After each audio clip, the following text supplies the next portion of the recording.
مساء الخير. مساء الخير يا اخوان. عنوان اساسي اليوم كان الكل منتظرين الموعد: وصول ترامب مرة ثانية الى البيت الابيض. وصول ترامب مرة ثانية الى البيت الابيض بعد حرب انتخابية شعواء خاضتها امريكا بين الراديكاليين التغييريين ممثلين بكاميلا هاريس نائبة الرئيس الحالي لحد من كم ساعة بايدن، وبين ترامب العائد بقوة وبما يشبه الصفعة المرتدة إلى المجتمع الأمريكي الذي نال منه في الانتخابات الماضية. الكل كان متوقع أنه ترامب بده يرجع رجعة غير طبيعية، يعني بده يرجع رجعة تبين أنه أنا لو أني فزت بالدورة الثانية بالانتخابات الماضية كان وضعكم غير هيك. لذلك بدأ خطاباته، أو قبل ما يبدأ خطابه صار تسريب للول ستريت جورنال، الصحيفة الأمريكية الكبيرة أو الموقع الإعلامي الأمريكي الشهير، تسريب للخطاب قبل ما يطلع مبنى الكابيتول، مبنى الكونغرس، ويلقي خطابه. الخطاب كان هجومي بامتياز، يهاجم الصين، يهاجم الإدارة الماضية متمثلة ببايدن، بيعتبر أنها استخدمت القضاء واستخدمت وزارة العدل للنيل منه، وهو يملك الحصانة الكاملة عندما كان رئيس، وبالتالي لم يكن يجوز النيل منه بهذه الطريقة. البعض يراه على حق والبعض لا. كان رئيس جمهورية وتم ملاحقته قضائيا بعد تركه الرئاسة بسبب تصرفات قام بها وهو رئيس جمهورية، وأنا برأيي بكل دساتير العالم تنص على حصانة رؤساء الجمهوريات باستثناء حالات الخيانة العظمى، وهذه ما توجهت لها ترامب. أهم شيء ركز عليه ترامب المهاجرين. عنده مشكلة مع المهاجرين، مع أنه هو من أبوين مهاجرين الحقيقة يعني، بس عنده المهاجرين بالعصر الحالي أثروا على الاقتصاد الأمريكي وأثروا على موقع أمريكا بالعالم وضعفوها. المهاجرين الأمريكيين إلى أمريكا غالبهم بيأتي من الحدود الجنوبية اللي هي الحدود مع المكسيك. الحدود الكبيرة اللي مع المكسيك بآلاف الكيلومترات، صايرة مو بس لتهريب البشر، صايرة لتهريب المخدرات ولتهريب السلاح ولتهريب كل ما يمكن أن يؤثر سلبا على المجتمع الأمريكي بنظر ترامب وأمثاله. بعد المهاجرين التفت نحو الاقتصاد، أنه نحن في عنا أزمة دين خلقها النظام السابق، نظام بايدن. هل أزمة الدين بدي افتح تحقيق شو سببها وليش اجت وليش تراكمت الديون على أمريكا. ديون أمريكا تصل إلى حوالي 30 تريليون دولار، يعني 30 ألف مليار دولار، 30 ألف مليار دولار، والمليار ألف مليون. فهو قال بده يفتح تحقيق بهالخصوص. هذا مجتمع شفاف، المجتمع الأمريكي مجتمع شفاف بالشكل وبالإعلام، ولكن المجتمع الأمريكي لمن لا يعلم تحكمه فرقة اسمها الدولة العميقة. الدولة العميقة اللي هي الغير ظاهرة، اللي هي مكونة من الشركات الكبرى، مكونة من رأس المال الضخم. الدولة العميقة مسيطرة في أمريكا، وظهر المفهوم بمنتصف التسعينات، ظهر مفهوم الدولة العميقة اللي هي الشركات التي تحكم من وراء الرئيس وتتحكم في عمل الرئيس. فلما بصير في انتخابات أمريكا بصير هو صراع بين الشركات، مين بيوصل قبل ومين بيوصل بعد ومين بيدعم أكتر ومين بيتبرع أكتر. وشفنا يبدو آيلون ماسك صاحب تويتر وصاحب ستار لينك، شركة الأقمار الصناعية اللي بتشوفوها أحيانا بالصيف حتى بتمر فوق سوريا، خط الأقمار الصناعية اللي بمر فوق سوريا ليلا بالصيف بعض الأيام، هذه تعود ملكيتها لآيلون ماسك، مالك تويتر ومالك شركة تسلا للسيارات الكهربائية، واللي هلأ طاحشة بالموبايلات يعني. هذه الدولة العميقة فازت على الدولة العميقة تبع بايدن، وهيك كل الانتخابات الأمريكية. نرجع لاهتمامات ترامب. غير الاقتصاد، ركز على موضوع مهم كان شغل شاغل على فكرة للناس خلال الأربع سنوات الماضية، اللي هو موضوع ما يسمى اصطلاحا بالجنس الثالث. الجنس الثالث، واللي هو المثليين، مثليي الجنس، اللي لهم علم ملون، واللي هلا منتشرين بأوروبا. شرعتهم بعض الدول الشرقية ما شرعتهم أبدا. اليابان لحد الآن ترفض التشريع. روسيا نهائيا لم تشرعه، تحكمها الكنيسة الشرقية روسيا. دول أوروبا من ألمانيا أنت وساحب للغرب كلهم شرعوا، بما في ذلك أمريكا وكندا وكذا. ترامب أعلنها صراحة، قال لا جنس في البشرية إلا الذكر والأنثى، لا جنس ثالث. يعني سيصدر قانون يجرم المثليين.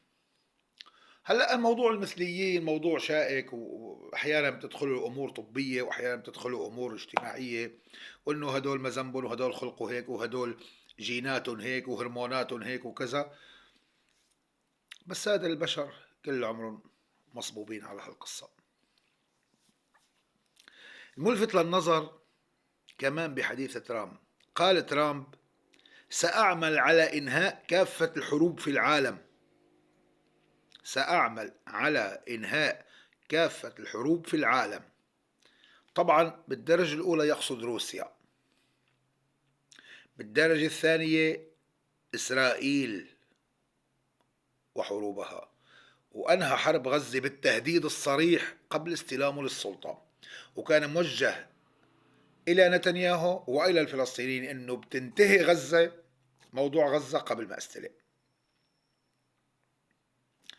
بعتقد الحرب الثالثة المهمة، لا أعتقد هناك أهم من حرب سوريا، لأنه مساحة سوريا وتوضعها الجغرافي وموقعها وطبيعة أهلها وطبيعة فسيفساء اللي في كتار للأسف بسوريا ما عم يفهموه، تفرض تدخل أمريكي، وهذا ما سيحصل. شوفوا يا جماعة، وعلى مسؤوليتي الكلام، كل ما أشيع البارحة وأول امبارحة وأول البارحة عن توجه قوات من القوات السورية الحاكمة حاليا نحو شرق الفرات للاشتباك مع القوة الانفصالية ما بحبها أنا اللي اسمها قسد، كل ما يشاع إعلاميا كاذب. لا يوجد أي اشتباك ولا يوجد أي توجه لجحاف القوات. جحاف القوات شو؟ بطولنا الأمن جوا يا عمي أول شيء، بعدين بنروح لهونيك. هي أولا. ثانيا، أنا من شان أنصفها للحكومة الحالية الموجودة في سوريا. الحكومة الحالية الموجودة في سوريا أتت كمحررة من نظام الأسد، تحاول مسعاها وجهدها لإنقاذ ما يمكن إنقاذه من الدولة التي انهارت بسبب أن النظام البائد الساقط عنا كان شخصي. هذا كلام كنا نحكيه كتير، أنه الشخصنة للنظام ستؤدي إلى أنه مثل حبات المسبحة، حبات المسبحة إذا فرضت وحدة فرض كله. هذه شخصنة النظام. هيك عملوا فينا بيت الأسد لعنهم الله من الجد إلى الولد. فلا يمكن نرجع لموضوع قسد، لا يمكن أنه يكون في فعلا جحافل الجيوش تتوجه من الإدارة في دمشق شرقا باتجاه شرق الفرات. بالمنطق غير مقبولة، واللي مصدق هالحكي لا يصدقه. وما شفت شيء طلع أنا عن إدارة العمليات العسكرية رسميا. شيلوا لي من الصفحات اللي اسمها إدارة العمليات العسكرية، هي صفحات من صفحات طرطوس وشقيقاتها وتوائمها، هدول اللي كانوا يطلعوا أيام البعث وأيام هدول تبع انتصرنا والانفراجات وهدول مثل هذا. إذا ما طلع شيء رسمي عن صفحات الحكومة اللي هي وزارة الدفاع الصفحة الرسمية، وزارة العدل الصفحة الرسمية، سانا الصفحة الرسمية، وزارة النقل الصفحة الرسمية، وزارة الاقتصاد الصفحة الرسمية، هدول كلهم صفحات رسمية للحكومة. هي بتصدقوها أما ما تبقى توجهت جيوش وتوجهت جحافل. لا أحلى شيء في صفحة امبارح منزلت لي وأنا نشرتها كبوست وأنا برسم الإدارة الجديدة هذا الكلام: هذه الصفحة يجب إغلاقها، هذه الصفحة يجب معاقبة أصحابها. بتقول: لاحظتوا أنه كل شيء عم بقاتلوا سنة. ولك يا تافه، الناس بتنام شوي وبتنسى، بترجع أنت بتفيقها. أنت شو إجاك من هالمنشور؟ حبك أحمد الشرع ولا محمد البشير؟ حبوك؟ ما راح يحبوك، راح يكرهوك. توجيهات رئيس الإدارة بنفسه وتوجيهات جميع المسؤولين، وحتى عندي هون بطرطوس، أنا عم بحكي باسم إخواننا اللي بطرطوس، أي حدا بيتحدث بالطائفية مجرم. مو بس مجرم ووسخ. شو منه منشور تنزله انه هل لاحظتم ان كل من يقاتل الان هو سنة؟ ليش يا خيي؟ ليش هو سنة؟ ويقاتل السنة يدافع عن العلوي. ما نحن كل عمرنا عايشين مع بعضنا ببلاد. تحسب علي بيت الأسد وأنا بدي أحسب عليك بيت الأخرس والقاطرجي والفوز وكل من حزى حزوه. محمد ديب زيتون كان أكبر جزار بسوريا، رئيس إدارة الكذا ورئيس إدارة الكذا. بعدل لك كم إدارة استلم محمد ديب زيتون. الرحمون اللي كان وزير الداخلية، أسوأ الضباط الذين مروا على سوريا علوي. لوقا المطلوب الأول للأجهزة الأمنية الحالية، لوقا. سامر الفوز، محمد حمشو. مين لسه بعدل لك يا أخي؟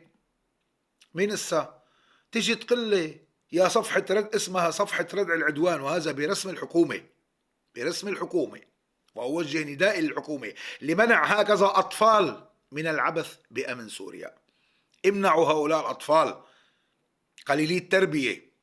انتوا بتقولوا ما بدنا طائفية وبتجرموا الطائفية، بتطلع صفحة بتسمي حالها ردع العدوان ومدري كم 10,000 متابع بتقلي هل لاحظتم أن كل من يقاتل سنة؟ طيب أنا رح رد عليك: ليش حليت الجيش العلوي إذا اسمه علوي علما 3/4 أفراده سنة؟ ليش حليته؟ خلي يقاتل معك يموت، يقاتل ويموت إذا هيك مفكر. الجيش لم يكن علوي، الجيش كان الجيش الإلزامي. بعض الضباط القذرين ايه بسميهم علوي وبسميهم أبالسي كمان. بس أنا ما بحسب على الجيش قوات الدفاع الوطني ولا الميليشيات الإيرانية ولا حزب الله ولا صقور الصحراء. شو كان الأسماء الرنانة هي اللي كنا نشوفها على إشارات المرور؟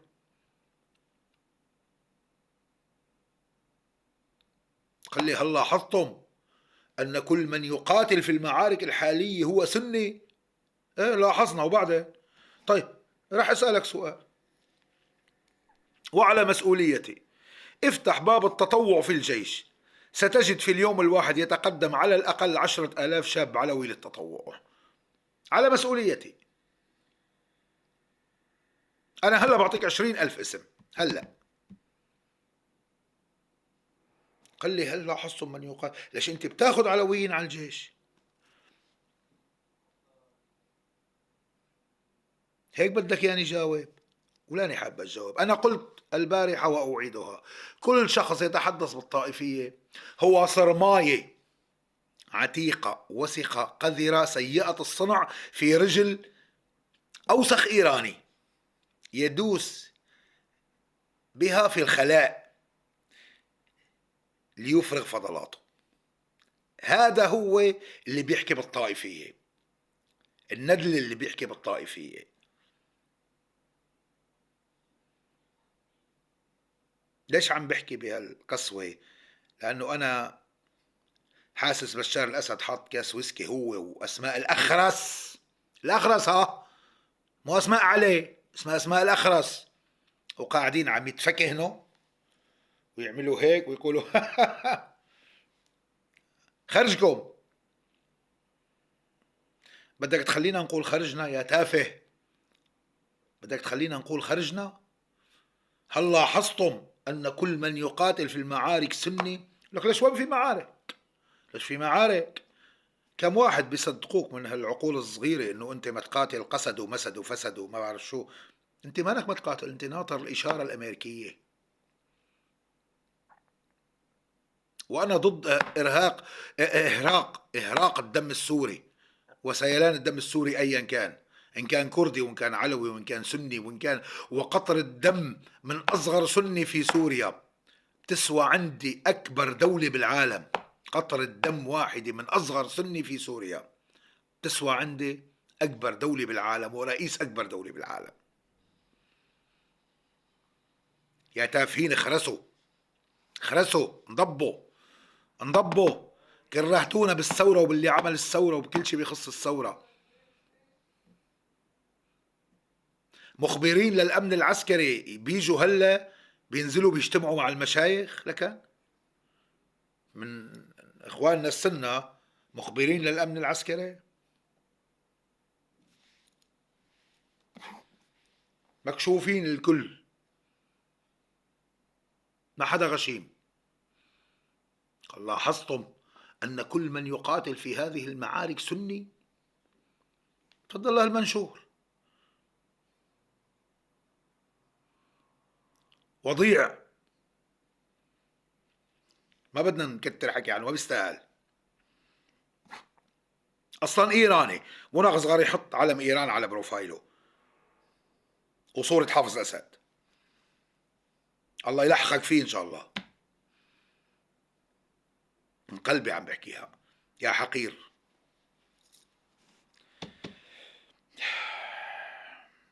بدنا نحكي عن شوي طلع اليوم بطرطوس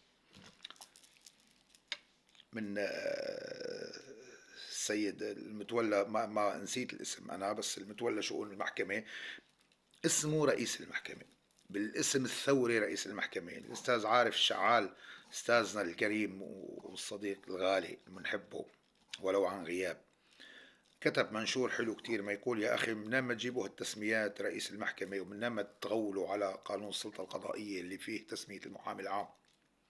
هلا أنا جاوبت الأستاذ عارف وفيكم ترجعوا لتعليقي عليه. أنا قلت له والله معك حق، بمعنى أنه معك حق، ولكن هي سلطة طردت حكم ساقط تافه مغتصب وجلست مكانه. هي تطبق ليس ما يسمى الشرعية الثورية، بل ما يسمى الشريعة الثورية. فرق بين الشرعية الثورية، الشرعية صفة مكتسبة، أما الشريعة فهي مصطلح.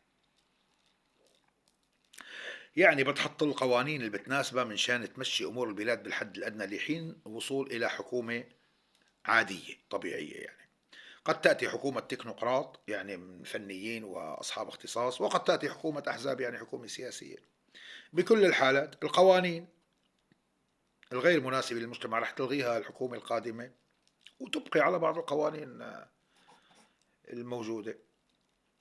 فأنا برأيي يعني موضوع أنه أنا برأيي كان موضوع لصالح الناس. يعني أنا كنت محامي مثلا لما أحدثوا محكمة الحميدية تنازلت عن شي 5 6 دعاوي لمحامين آخرين، لأنه أنا ما في إمكانية طالع نازل على الحميدية 20 30 كيلومتر. إيه ما بتطلع ببنزينات السيارة،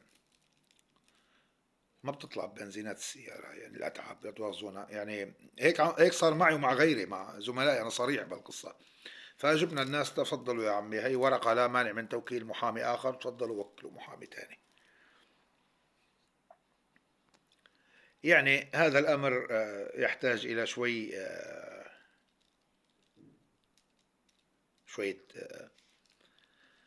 مرونة بالكلام.